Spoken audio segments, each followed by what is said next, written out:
We're learning more on plans to relocate the Ontario Science Centre to Ontario Place.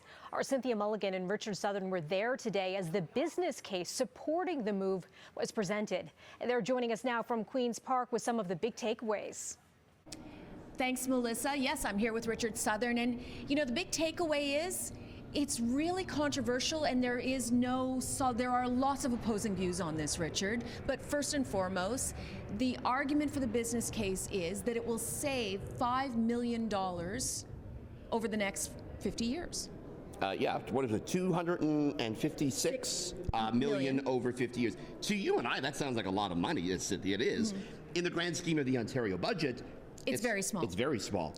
So in that regard, I mean, the question is this good for the taxpayer to move the Science Centre? In that regard, it doesn't really present, does it, a super compelling business case? Except for the fact that they say the Science Centre has reached the end of its life. It's no longer viable to keep it going. However, they also acknowledge it's been neglected by the last couple of governments, not just the Ford government, but for many years, as one would argue many buildings have. Like, look at all the hospitals that need so much rejuvenation. Yeah, and we still don't really know what would happen to that existing Science Centre site in the eventual move of the Science Centre. Well, and I tried to get to the bottom of that. So if it's too old and too expensive to fix, Olivia Chow has asked that some science programming remain in that area.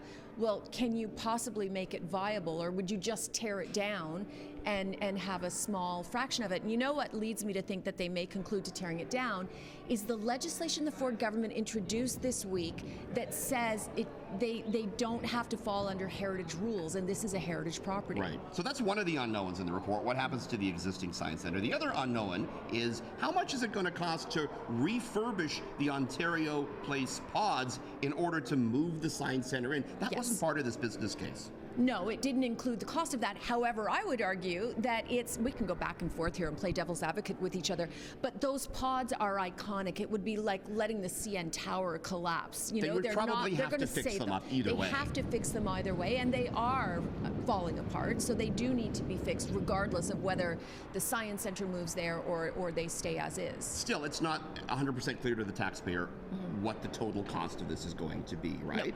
No. But again, just to repeat, as we know right now, they are saying 256 million saved over 50 years. They're also saying, though, Cynthia, this will cost some jobs, I think on the order of 56 or so jobs. That's because the refurbished Science Centre at Ontario Place is going to be much smaller.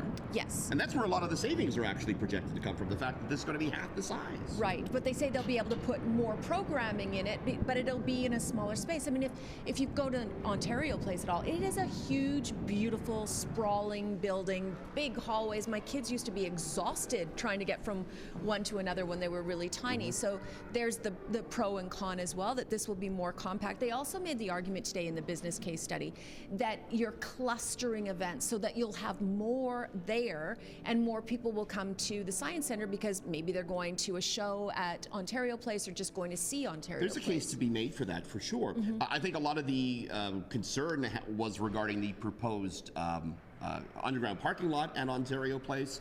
That's now kind of off the table as far as the West Island is concerned. It'll be moved across the street. And the other thing that I found really interesting is that for about 10 years, governments here at Queen's Park, whichever government it was at the time, have been debating moving the Science Centre to Ontario Place. This is not a new concept.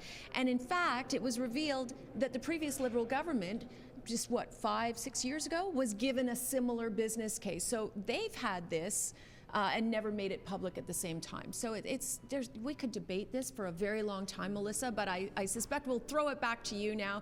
And what do you think, Melissa? I just hope, Melissa and Sid, that they keep the ball that you put your hand on that makes your hair stand on end. That's a must. They need that. That is an absolute must. Melissa? Oh, that's definitely a big draw. They got to keep that one. Cynthia and Richard breaking down that business plan supporting the move of moving the Ontario Science Centre to Ontario Place. Obviously, a lot more to come with that story. You're watching City News 24/7.